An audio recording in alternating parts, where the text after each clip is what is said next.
Hey, good morning, America, universe, world. Everybody in the Pinkertons is live at the Pinkertons. I'm at the Dakota County Library in Apple Valley. I'm going to read you from the lovely Black's Law Dictionary. The Pinkertons made it in there. 1884. A private detective or security guard, usually one who is armed. The same comes, hang on one second.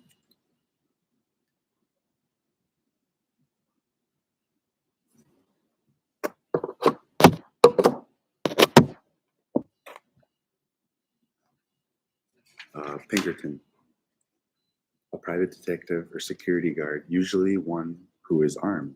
The name comes from the Pinkerton Detective Agency. The Pinkerton Detective Agency, the first private detective agency in the United States, established in 1852. The Pinkerton Rule, the doctrine imposing liability on a conspirator for all reasonably foreseeable offenses committed in furtherance of the conspiracy, even if those offenses are actually performed by co-conspirators. Pinkerton versus United States, 328 U.S. 640, 66 South or S. CT. 1180. That's 1946.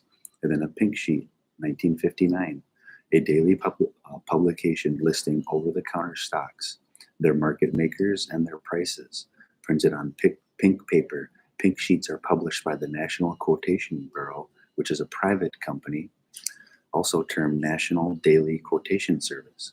A pink slip, a notice of employment termination given to an employee by an employer, especially as the result of a layoff. An official document that proves ownership of a particular car. Okay, that's from the Black's Law Dictionary, 10th Deluxe 10th edition. Okay, and then I got this book at the library. This is the Library of Congress Timeline of the Civil War, Margaret E. Wagner. Introduction by Jerry W. Gallagher. Okay, Library of Congress. Okay, this is February 22nd, 1862. One day after Lincoln is advised by private detective Alan Pinkerton, that a plot exists to kidnap or assassinate him as he travels through Baltimore, Maryland, a slaveholding state with deep sympathies for the South. Fred Seward, son of the incoming Secretary of State, brings the president-elect a similar warning from United States Army General-in-Chief Winfield Scott. Though he was unwilling, based solely on Pinkerton's report, to take special precautions traveling through Baltimore, this second warning from a respected, unrelated source leads Lincoln to agree, reluctantly, to change his travel arrangements.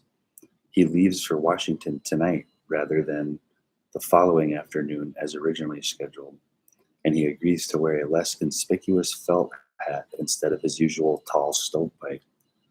Passing through Baltimore without incident, he will arrive in Washington early on the morning of February 23rd and begin immediately to rue the cautious last portion of his journey, which quickly becomes grist for unfriendly political cartoonists. Okay, so that was February 22nd, 1861. Okay, then here's a picture of Alan Pinkerton. That's in there with his hand in his pocket. Let's see, why does he have his hand in his pocket? Okay, this picture, Army of the Potomac Intelligence Agent, okay, Army of the POTOMAC Intelligence Agent Alan Pinkerton, standing left, and Major General John A. McClernand, right, posed with President Lincoln during his visit to Antietam.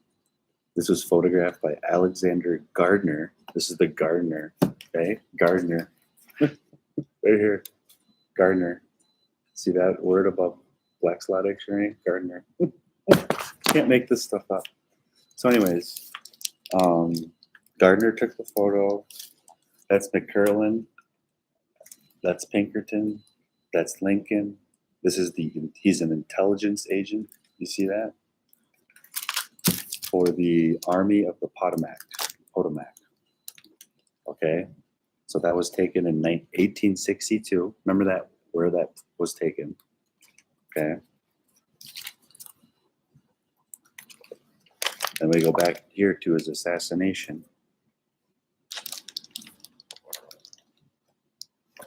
April 14th, 1865, 4 years to the day after surrendering the Union garrison at Fort Sumter, Robert Anderson, now a general, participates in a happier Fort Sumter ceremony, hoisting over the reclaimed bastion the same flag he was forced to lower in 1861. The Reverend Henry Ward Beecher, brother of Uncle Tom's Cabin author Harriet Beecher Stowe, delivers a speech before the gathering of Union officers and dignitaries, and the solemn yet joyful ceremonies continue in the evening. As the Fort Sumter commemoration concludes with fireworks, President Lincoln in Washington arrives at Ford's Theater, Henry Ford's Theater, I think, to see a performance of the comedy Our American Cousin. Accompanied by Mary Lincoln, Clara Harris, the daughter of one of Mary's friends and Clara's fiance, Major Henry Rathbone. Lincoln is heartily enjoying the performance when John Wilkes Booth enters the presidential box and shoots the president in the head, fatally wounding him.